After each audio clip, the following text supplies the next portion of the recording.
Ladies and gentlemen, I'm now going to bring on our first speaker. He is a senior partner of New York Life Insurance in New York City. He started his career in 1985, and as a senior partner, he was ranked #1 company-wide for the years 2001 and 2002. Qualified for the Partners Roundtable, and currently has 152 agents, producing over $6 million in FYC. He will tell you how he survived the odds to be where he is, and from homeless to the top, a world of possibilities. Ladies and gentlemen, please help me welcome Mr. Dinesh Ahluwalia.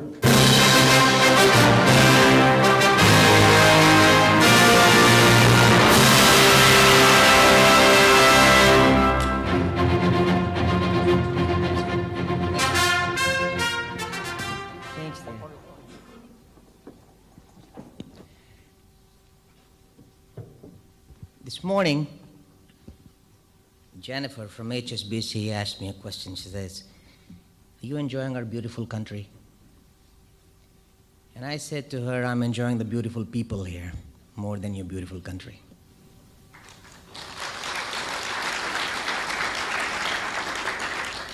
You guys humble me, you really do. You know, I've traveled exclusively all over the world, spoken to many people, but the friendliest people I ever met, Singaporeans.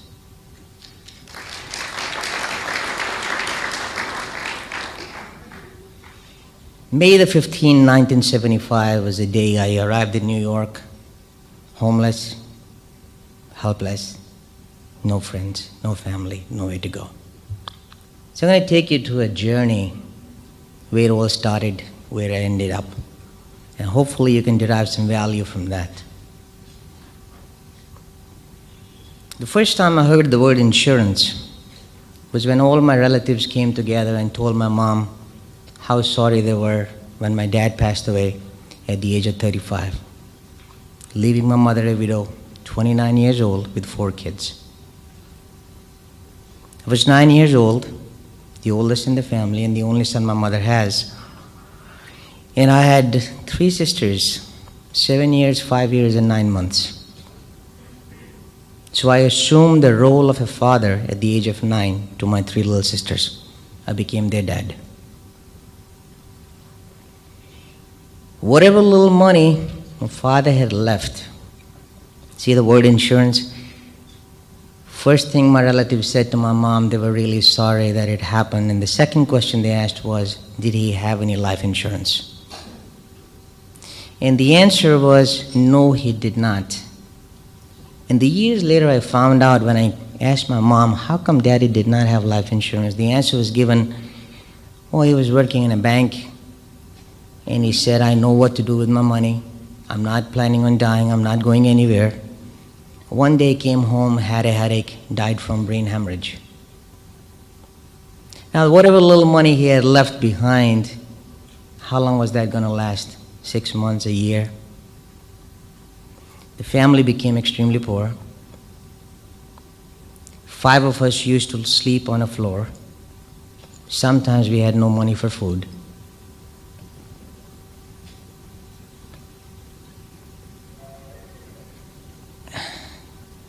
All I learned from that experience was how to be responsible, how to look at situations and what to do with those situations. You know, there were no labor laws growing up in India. I used to work as a little boy, 10, 11 years old, besides working, going to school, and then whenever I had a summer vacation, I don't know what summer vacation meant. All it meant was go to work. From 8 in the morning to 8 at night, 7 days a week, was making about roughly $10 in those days, which was good, I think, because it gave me a reason to go on living. First year of my college, I had to make a decision. Do I continue with my studies or do I go to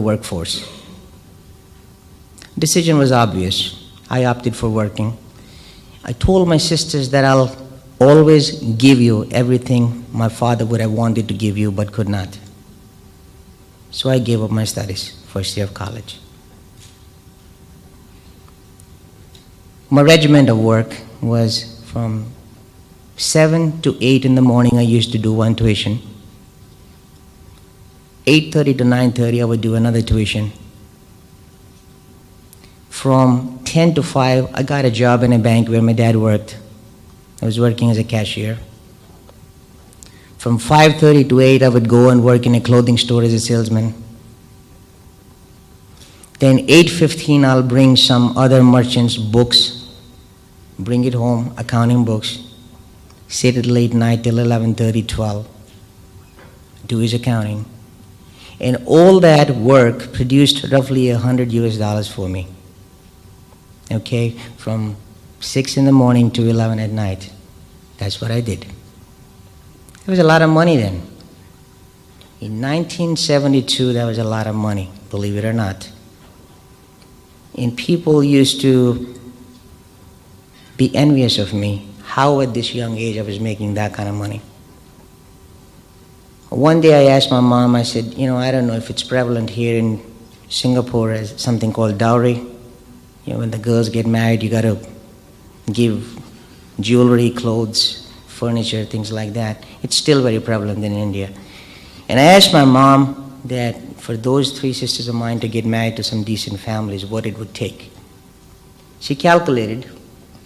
She told me the more money you spend, the nicer a family you could get them married into. I said, all right, give me some figure. And she came up with a figure of roughly $5,000 for each marriage. And I sat down, did some number crunching. Out of the $100 a month that I was making, how much could I have saved? $20, $30? So I figured the end of the year I would have saved maybe $300, $360 to be precise. So if I was to borrow $15,000 with a savings of $300 plus a year, say it'll take me 50 years or more to repay those loans, forgetting the interest. So I made a drastic decision. Said I have to leave my house in search of a better life. I packed up a bag. Still was a baby, 19 years old, didn't know much. I went to a travel agent and I said to him, how about sending me outside of this country? He said, where do you want to go? I said, I don't know. I just want to go somewhere where I can make more money. Still got to pick a country. I said, how about sending me to wherever you can send me the cheapest possible way? He said, well, the closer you travel, the less money you would spend. And the farther you go, the more money you would have to cost. So send me to the closest country. So he goes, the next to India is Pakistan, you're not going to get a visa. And even if you did get a visa, they'll kill you. After that is Afghanistan. Do you want to go there? Not knowing any better what it would cost. He says, cost you between the ticket, the passport, and the visa about $100. I said, all right, my 1 month salary, I'll take a chance. Got the passport made, got the visa.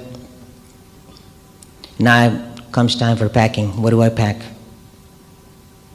I packed a loaf of bread, a bottle of ketchup, a jar of Nescafe, toothbrush, toothpaste, maybe 1 or 2 inspiring books, a couple of underwears and shorts, and that was what I carried with me. Oh yeah, an electric rod wherever I could heat up my coffee, plug it in an electric socket. $8 is what I had in my pocket. Not that I couldn't carry more than $8. The government of India will not allow you on those days to carry any more money than that. And if you were caught with more money, not only they would take the money, they'll put you in jail as well. So I arrived in Afghanistan, not knowing what the weather was going to be like, what the people were going to be like. and I looked at the snow for the first time in my life when I'm dressed in a shirt and pants. There were mountains of snows. And that's where the journey began. I got out, went to a temple, asked somebody to help me, and that's where it all started. Not to bore you with the lengthy details of what happened and what not, because that could take me days and weeks of letting you know through the entire journey. But it took me through 51 countries, starting in Afghanistan, before I landed up in New York on May 15, 1975. As an illegal alien, I guess. 21 days of visa is what I had. And I used to sleep in Central Park. Some of you are familiar with New York, on a bench. Used to sleep in subways at times, just to feel safe, I guess. But I had a dream. I wanted to make something out of my life. I wanted to do something good. I wanted to create my own opportunity. One day, I'm sleeping in this D train. It's a subway. And I get up in the morning and says, today, I'm going to find a job. What do I do? As the doors open, I walk out in a place called Brooklyn. On Coney Island Avenue, I get out. And I started walking on that avenue, Coney Island Avenue, door to door to door. I went in every single place of business that you could possibly think of, a pizza store, a driving school, a candy shop, a newspaper stand, a gas station. And all I had one question was, do you have some work for me? Could I get a job here? And everywhere the answer was no. No, sir, no, sir, no, sir. 6 in the morning, I started the process. Around 3 in the afternoon, I wind up in a small coffee shop on Brighton Beach Avenue and in a place called Seagate. And there's those 2 Greek brothers sitting playing cards. I pose the same question sheepishly. I stand by the side asking him, do you have some work for me? And without glancing at me, the guy goes, do you know how to wash dishes? Honest as I was, I told him, no, I don't, but if you show me how to wash dishes, I have no problem doing it. To which he said, you think I'm an idiot? I got to teach you what to do and pay you for it? He said it a little bit more crudely, but I can't use the language he used there. So. There I was, this young boy, not used to that kind of obscenity. My tears were like right stuck in my eyes. And I had to just be brave. So I gathered my confidence and I said, look, mister, I understand your point. Here's what you do. Show me what I got to do. Don't pay me any money. I'll learn. I'll work. Just give me some food. Until the day you're comfortable, that I know what I'm doing, and then you pay me. That was amazing. Nobody would make him that kind of an offer. So he looks up, he puts his cards down, and he says, you seem to be in some kind of a trouble. I explained, I said, I don't have a father. I get 3 little sisters back home. I got to feed them. I got to make sure that they have money to go to school. I'm not born to be a dishwasher. But you know what? You asking me to help me, I appreciate that. Pay me what I'm worth and help me grow. Help me grow, would you? He understood what I was trying to say. So the guy gives to me, how much money? I said, I don't know. He says, I'll pay you $2 an hour. That was an amazing figure to me, $2 an hour. I didn't believe my ears. So stupidly, I go back to him. I said, John, how much money did you say? He got annoyed. He thought I was being a wise guy. He says, a few minutes ago you wanted to work. Now I'm telling you $2 an hour and you're saying how much money? Perception. I'm thinking the guy's way overpaying me. All right? So I didn't believe that, and I wanted to hear it again. Say, how many hours can I work? 8. So how about 10? How about 12? We negotiated. He says, okay, 10 hours a day, $20 a day. He's thinking he's got this guy who's going to work his ass off, and I have to pay him very little. And I'm saying, this guy, I don't know how is he running his business. He's going to pay me $20. So we shook hands. I go back. He gives me a white apron. He says, why don't you come tomorrow? I said, no, I'm not letting go of this opportunity, my friend. But tomorrow he may change his mind. He said, how about I start now? He said, I have no dishes. I said, no problem. I go in the kitchen. I'll look for some work. And that's how I started. He never had to ask me what to do.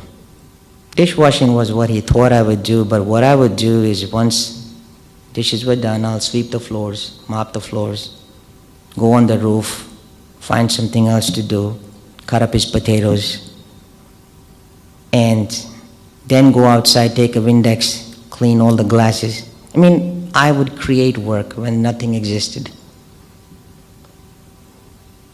When there was nothing happening, I'll come out and clean the tables for the waitresses, put up some nice forks for them, give bread and butter and water to the people.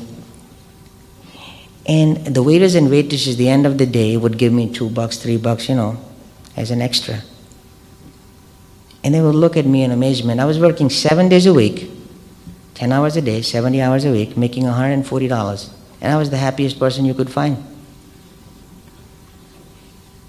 Waiters, waitresses would give me some extra money, but they were very upset with the boss. They say, this guy is so talented, he's so nice, he's so good, and you have him in the kitchen all day long. Why don't you put him out in the field here with us, work with us? And a few weeks later, he made me a busboy, cleaning tables, making $200 a week. Talk about a raise. Now he's cleaning. He's very happy. But my ambition was rising as the time went. So what I would do is when there was no business, things were slow, I'll take the menus, take them in my hand, walk out on the sidewalk in front of the restaurant, and every person who was going by, I say, Ed, did you eat in our place? Not yet. Why don't you give us a try?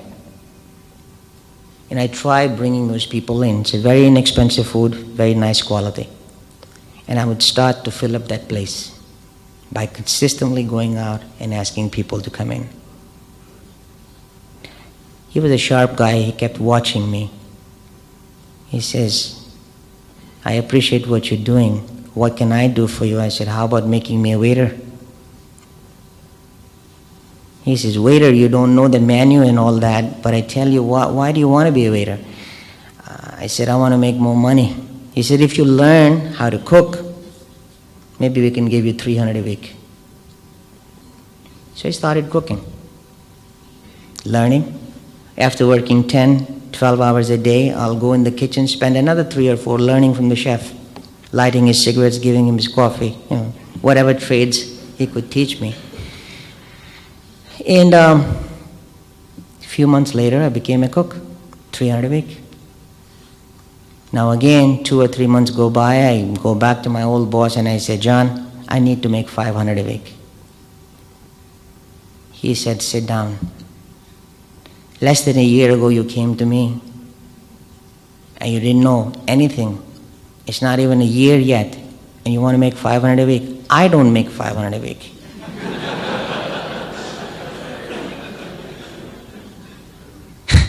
I was disappointed. I thought, this is where we stop. He said, no, this is not where we stop. If you want to make $500 a week, I'll let you, but I won't pay you any money. You have to create your own money. I said, how is that? He says, remember you wanted to be a waiter? Become a waiter. Take nice care of people. They'll give you the tips. There's no ceiling. You can make as many tips as you want by depending on your performance. Okay, I look at the schedule. And the schedules are like, there are hours divided between the workers. You work from 6 in the morning to 3 in the afternoon, then 11 in the afternoon to 9 at night, and then 5 in the evening to 2 in the morning, so that some waiters get breakfast, some gets lunch, some get dinner, but I wanted it all. I said, John, can I work the whole shift? He says, there is no such a shift. I said, all right, then put me on 6 to 3. He put me on 6 to 3 shift. What would happen at 3 o'clock, there were other 3 or 4 waiters on the floor, and I would tell everybody, why don't you sit down and take a break? So what do you mean? I said, read a newspaper, have some coffee, rest a little bit before the new crowd comes in. And they look at each other's face and say, okay, how much I'm going to lose? Maybe 1 table, each person, $2 or $3. But in the meantime, since I have the whole floor, I got 4 or 5 other tables, I wind up with another $15 or $20 in those 2 hours. Come 5 o'clock, the new crew comes in, and I would ask everybody, anybody wants to go home? I said, why? I said, well, I want to work. They look at each other and says, okay, I could go play ball with my son, I could take my girlfriend out for a dinner, I could clean my apartment. They would come up with things that they normally would not have done because I wanted to work. And behind my ears, I would hear the whispers, this guy's a real idiot. He has no life. All he wants to do is work. Thanksgiving, Christmas, whatever the holidays. Soon people were fighting with one another to put my name on their schedule. I didn't have to ask anybody. I would go and look at who has replaced themselves with my name, and I was working from 6 in the morning to 9 at night, 7 days a week. And ready for this? I wasn't making $500 a week. I was making $1,000 a week.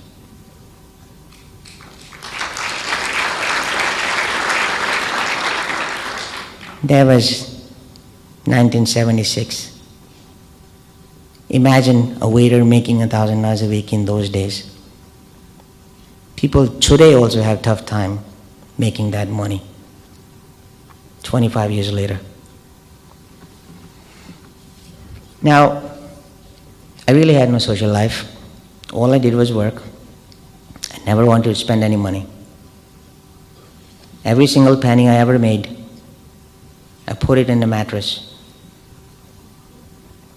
I was saving $1,000 a week. The reason I was able to save $1,000 a week is because I really had no expenses, no car, no telephone, no TV. I would walk. I had a $16 a week room filled with roaches, a bathroom that I had to share with, I think, 10 other people. But I wasn't looking for a lifestyle at the time. I was just looking for survival. I would eat my breakfast, lunch, and dinner at the restaurant. I would wash my own clothes in the sink. I only had 2 pairs of black pants and white shirts, and that's all I needed. I wear one, wash it, iron the next day, and change. It went on for 5 years. And believe it or not, one day I'm sitting, counting my money. I had $250,000 saved.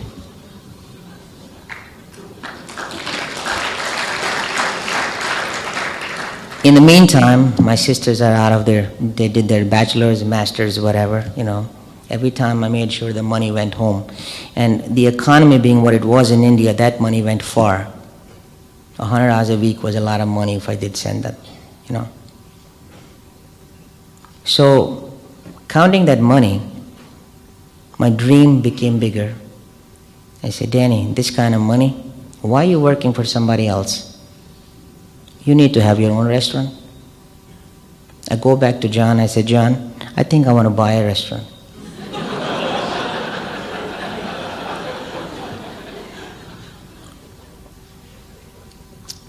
John didn't like that very much. He said, there's one thing, Danny, to work for somebody else. It's totally another thing to work for yourself. 2 different things. I'm looking at his face. Is he being sincere?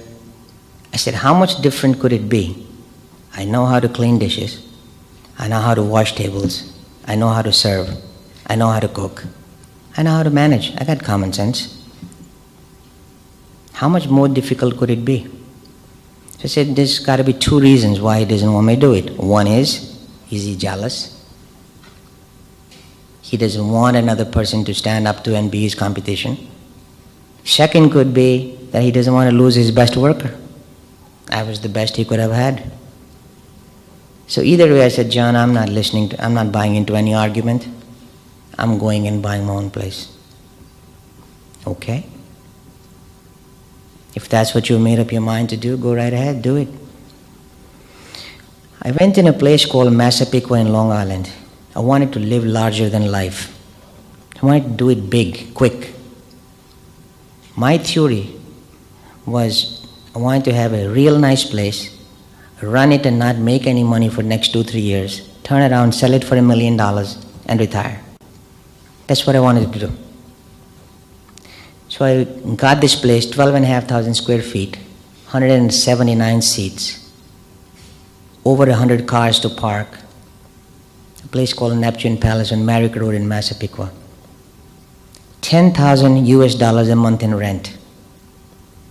Wall-to-wall carpeting, fresh flowers on the table, 3 waiters to a table serving. But you know what? Economics was not in my genes.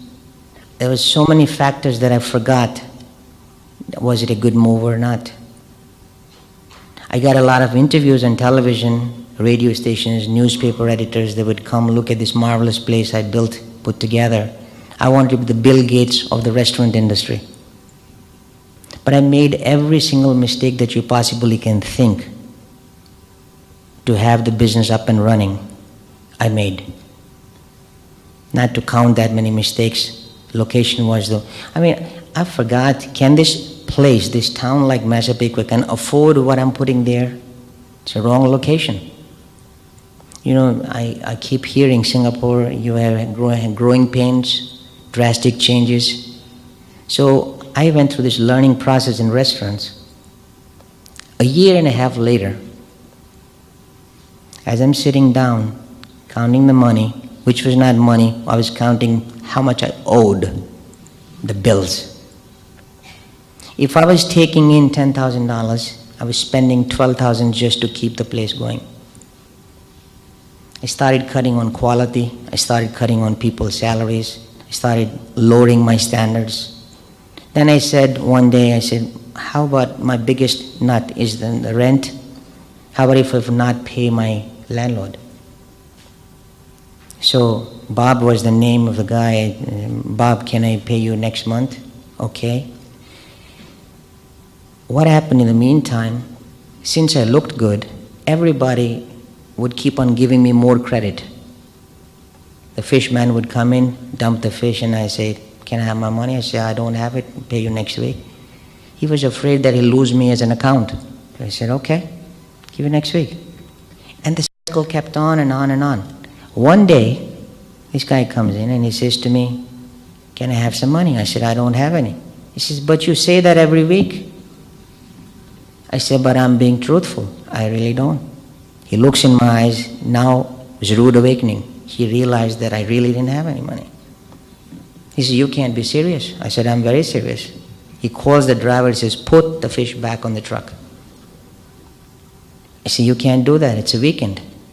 What do I sell? He said, not my problem. Not only will you pay me everything cash on delivery, you will also give me 5% of all the money you owe me from before.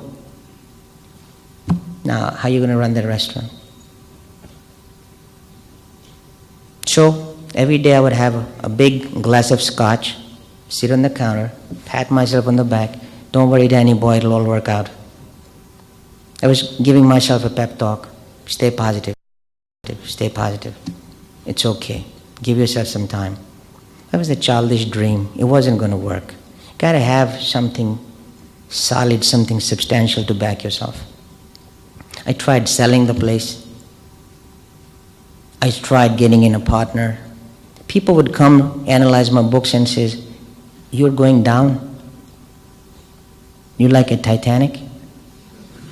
If I wait 6 months, I'll get this place from you for free. Why would I want to pay you money for a losing proposition?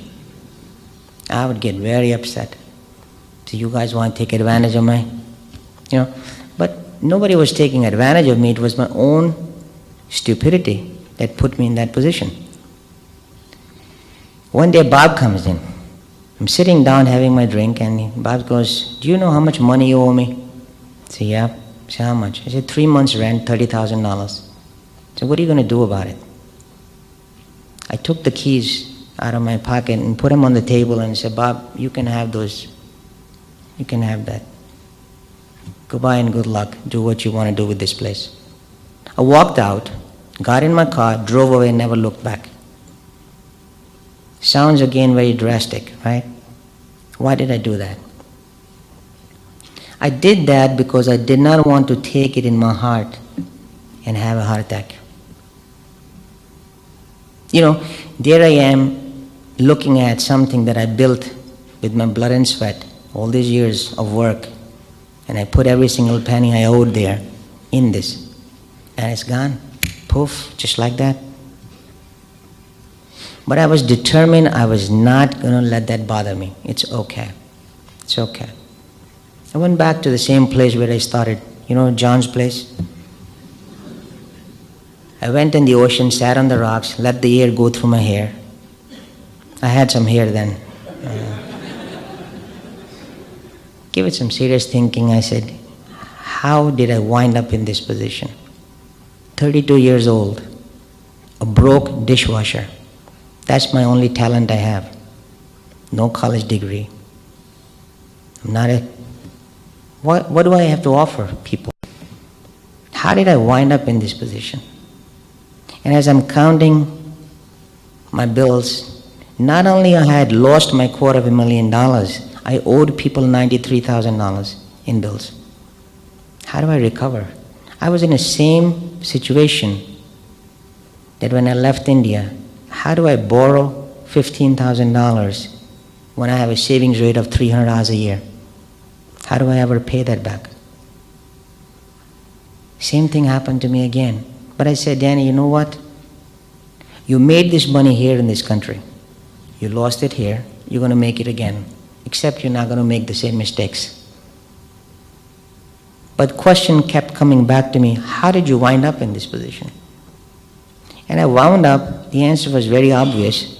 I wound up because my father did not think that anything could have gone wrong with him. The family would have to pay the price. So I said, you know what? There's tons of other moms and dads who every day think like my father. Only if I shared my story with those people on an ongoing basis, I think I can make a difference. I would enjoy the talk. I would enjoy meeting the people. I would enjoy making that money. I had a policy I bought from New York Life 3 years before I went to New York Life. There was a guy named Tom Marino, the agency manager at that point. I walk into the office and I say, Tom, I want to work for you. Talk about his luck. He just walked in. You talk about recruiting? I recruited myself. Tom didn't believe his good fortune. Wow, person coming in, I want to work for you. Now, as he began to listen to me, that I was working in a restaurant and I lost it and I owe people $93,000, his enthusiasm just kept on going lower and lower. After all said and done, he goes to me, okay, now what? I said, and Tom, by the way, he said, how much money do you want to make? He said, I figured in my head, $93,000 is what I owe people. So if I was able to make $100,000 a year, I would pay my loans off in 1 year, and the rest of my life, oh God, I'll never ask for nothing else. This is it, $100,000 a year. He kept listening, kept smiling. He said, he's shaking his head. I said, why are you shaking your head? He said, I want to tell you honestly, there's no way you're going to make that money. So that's the answer I was looking for. I said, do you think I can do it? He said, nope. I said, why do you say that? He says, there's many factors. I name a few. So first of all, you were not born in this country. I said, okay, what does that mean? He says, what it means is you have no initial market, no friends, no family. Okay, what else? He says, you didn't go to school or college here. What does that mean? No alumni, no professors, no other students, parents, no one to go to. You don't belong to any Lions Club, Kiwanis Club, Rotary Club, any other organization. You don't play golf with rich people. You don't belong to any associations. You don't know anything about economic, taxation, finance, any such things. You don't know your ways around. All your life you went from your restaurant to your house, from your house to the restaurant. You don't know where is Long Island, you don't know where is Staten Island. All you know is both islands. You don't have decent clothes. You don't have any personality. Kept listening. When it was all done, he says, who in the right mind would ever sit down and listen to you to do any business with you? Tell me. Kept listening. He said, Tom, you're done? Long list, I maybe forgot a few things. He says, yep. I said, Tom, I'll beat any one of your guys any day. Bold statement. He said, you come to my office, you're telling me that? How do you plan on doing that? I said, it's a numbers game. It's a numbers game. All you gotta do is ask the question. If your guys, one thing I got good about me, which you didn't mention, is my work ethic. I think I can outwork any one of your people. If they make 50 phone calls a day, I'll make 70. They make 70, I'll make 100. They work 5 days a week, I work 6. They work 6, I work 7. I sleep here.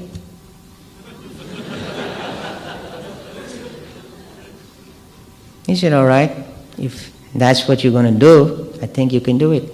Did me a big favor. Let me in. My first year, I started September 3rd, 1985. By December 31, 1985, I had made $22,731. Doesn't sound like a lot of money, but I did that in 3 months and 27 days. Roughly $7,000 to $8,000 a month. Roughly $2,000 a week. Right track. That's what I wanted. Second year, so it was my first full year, so I said, okay, let it go. Let me start my full year. 1986, my first full year, I made $55,000. 87, my second year, made $71,000. 88, my third year, made $86,000. I was feeling pretty good, sitting on my table. Tom comes by. I thought he would pat me on the back. He looks at my numbers, puts it down. What is this? I said, what is this? He said, I thought you wanted to make 100,000. It's only 86. I said, I'm almost there. He said, what do you mean almost there? $14,000, you call it almost there? People lose a race in the Olympics by 1/100th of a second to win a gold medal.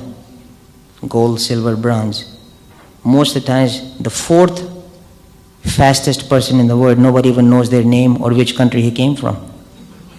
And they lose the race by 1/100th of a second. You saying to me, are you almost there? I said, Tom, what are you driving at?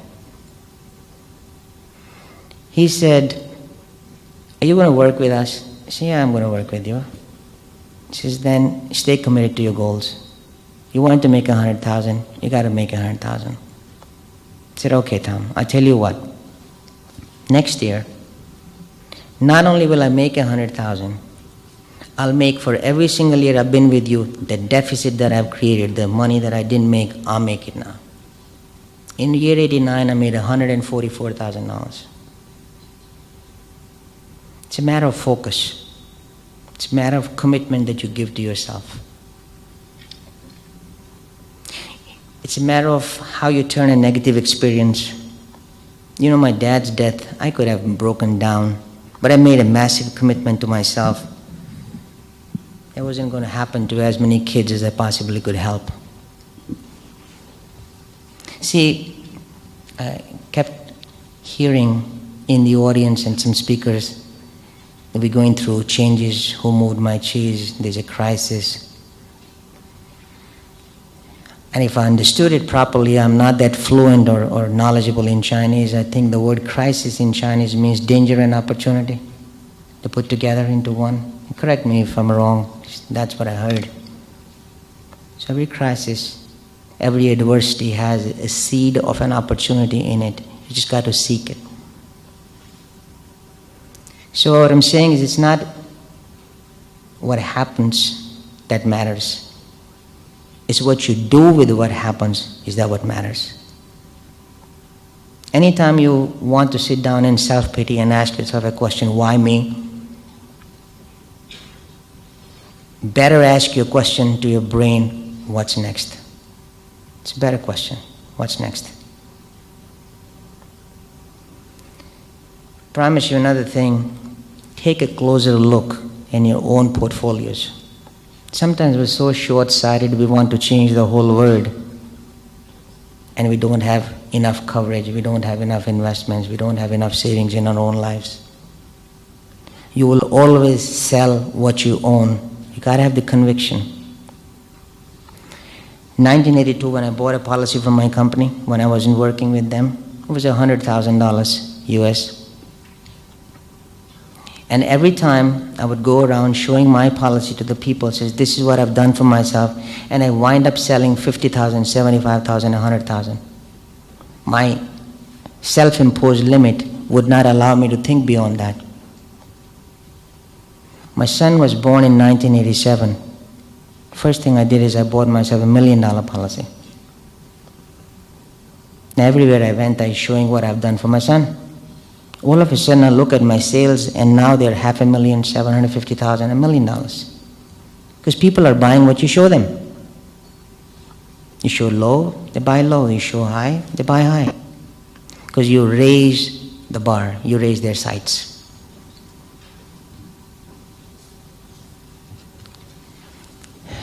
I read a story once. There was this horseman riding in the middle of the night. Through the the desert, and a voice comes. He says, halt. Horseman stops. Get off the horse. Gets off the horse. Says, there's some pebbles, some stones on the ground. Pick a few, put them in your pocket, and go. He followed obediently, puts the stones, walks. Next morning, as the sun is coming up, he stops the horse, takes those stones out, looks at them, and they were diamonds, shiny diamonds. Two things happened. One was he was very happy that he listened to the voice and he carried some diamonds. Second thing, he had a lot of regret, saying, why did I not pick some more? I should have filled all my pockets and should have filled my sack and should have taken my time, fill it to as much as I could. Life insurance is something similar to that. Whenever I go to sell somebody life insurance, the person will always say, oh, I got a lot. I'm more insurance than I could need. It's always, everybody has the perception they own too much. When I go to deliver a check to a widow, to the little kids, it could be $1 million. They look at my face and they say, Danny, is that all there is? How do we put these 3-4 kids through college? How do we pay our mortgage? How do we take care of our next 10, 15, 20 years? All of a sudden, $1 million is not such a big amount, because the reality sinks in. Prior to that, they were not looking, something was going to go wrong. Take a look at your own portfolios. Success, my friends, is a journey, not a destination. Do not confuse it that you reach a plateau and you're successful. You enjoy the ride. It happens because you do consistent things daily. Be precise in what you want. Don't generalize it. Sometimes I interview people and they say to me, so what do you want? And says, I want to make a lot of money. A lot of money is a relative term. It doesn't mean anything. Different people have different interpretation. I wanted to make $100,000. That was my goal, a year, and I made it. Today I want to make $100,000 a month, and I'll make it. You see, life gives you what you ask of it. You got to be very precise in what you want. And you got to stay committed to your dreams. Don't quit on yourself. Okay? Don't you ever give yourself a chance to be disappointed at your effort. Sometimes the efforts don't produce the instant results that you want. For that, I've taught myself one thing: you expect the best and you accept the worst. And you start all over. I promise you, there's no such a thing as failure. It's only a result. Every time you say, man, I failed, no, you didn't. You found out one way it wasn't going to work. So you got to change a little. In a selling situation, a sale that was not closed, instead of saying, man, I failed, no, that was one way that you presented, it wasn't going to work. Learn a different technique. Bring a different product. Maybe the person was having a rough day at that point. Doesn't mean, don't give up.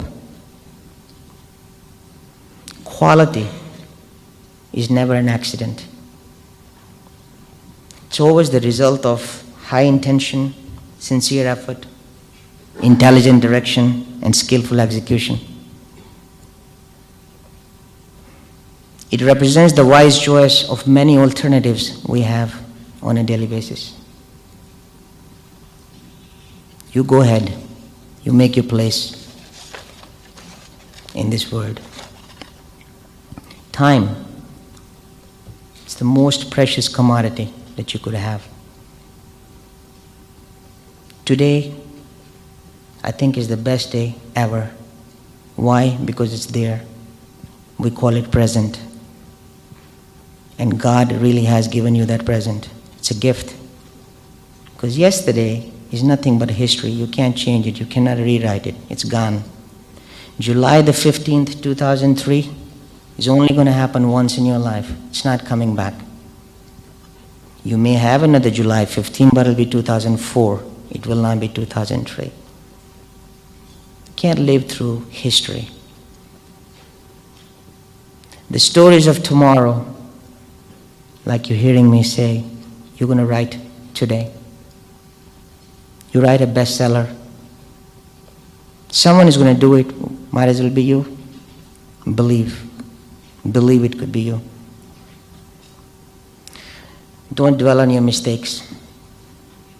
Don't hang on to your past. Seek the calm. Don't get overwhelmed with all these things that you were watching on the screen, the way the technology is improving, the information is being thrown at you left and right. Stay calm. Okay?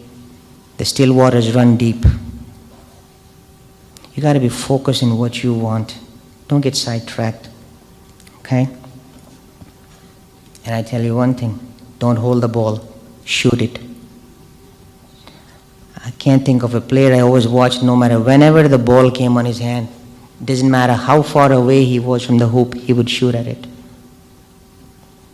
His was whenever the ball left his hand, he had a 50-50 chance it might go through. But if he kept on holding to the ball, he made sure 100% of the chance it wasn't going to go through. Don't hold the ball. Ask the question. Whether it's a recruiting you're talking about, to a person say, would you mind coming, taking a look at what we have to offer? Whether it's a customer you're trying to sell a product or get an interview with, ask the question. Shoot that ball, don't hold it. And the peace of mind is only attained when you know in your heart of hearts you gave it your best shot. Otherwise, you're not peaceful with yourself. End of the night, when you put your head on a pillow, ask yourself a question. Did I give it my best shot today? And be honest with yourself. You don't need to have honesty with anyone else but yourself.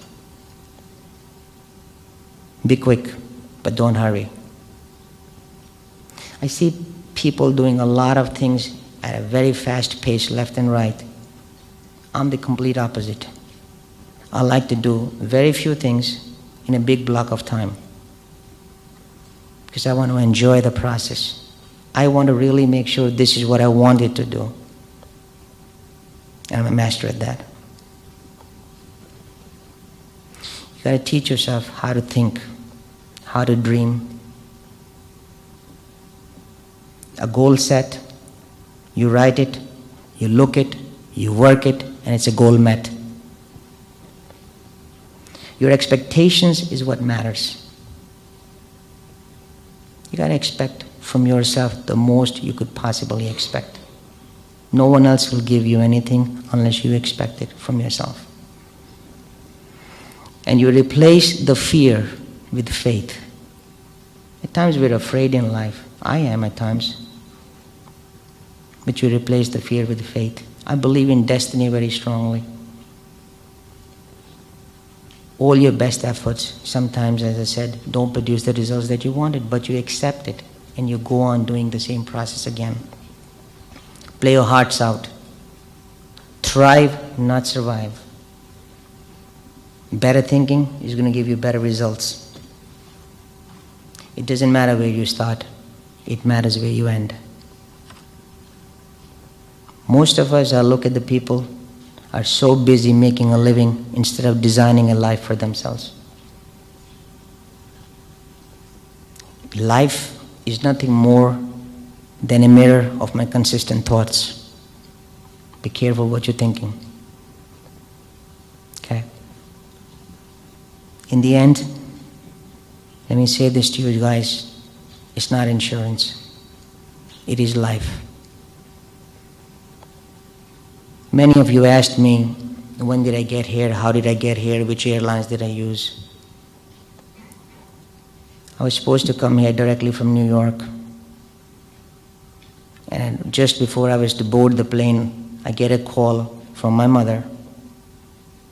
Actually, it wasn't my mother, for my mother, from my sister, saying, Mommy is terminally ill. You got to come here. She has an extreme case of cancer which has spread. We just found out. Okay, change the plans. Go to India. Take my 2 little boys with me. I go there and I can't recognize my mother. She's operated upon. All her hair is gone. No eyebrows, no head, nothing. I don't believe that's my mom. But you know what? She's more brave than me. She has so much inner beauty, so much to share. It's not the looks that matter. She was making me brave instead of me trying to tell her something. I encourage you, you make beautiful memories. I wanted my mom, if I don't see her again, I wanted her to remember the last thing she met me and her grandchildren. And I want to remember the same. Kind of leave some beautiful memories behind. Every day, you write a fine page in your book of life. You write it. Make sure you're proud of the page that you wrote on. Let me say this to you guys. If somebody was to ever ask me, what do I want on my tombstone? I want to be known as a person who made a difference. That's the reason I came here to talk to you. No other reason. I'd made a commitment to my mom, I kept. You guys are my family too, because you know how many lives you change when you go out? Do not talk to me about numbers. Do not talk to me about money. Money is just a byproduct of what we do. I think selling insurance is probably the second most noble thing you can do after being a doctor. A doctor, in spite of his best efforts, may not be able to save a person, but you can save that family from the financial ruin that the kids would never recover. Let me say this to you guys. May all the areas of your life be filled with grace, beauty, and ease. You travel light, travel easy, and above all, travel in style. Life is a journey. All the roads, they're going to lead you to the dream, to your destination, if you let them. Thank you. Thank you very much, Mr. Dinesh Ahluwalia. Danny, if you kindly remain on stage, please. Ladies and gentlemen, on stage, I have the pleasure to invite GAMA Singapore's Honorary Secretary, Mr. Stanley Lim, to present a token of our appreciation to Mr. Dinesh Ahluwalia. Big round of applause, please, ladies and gentlemen.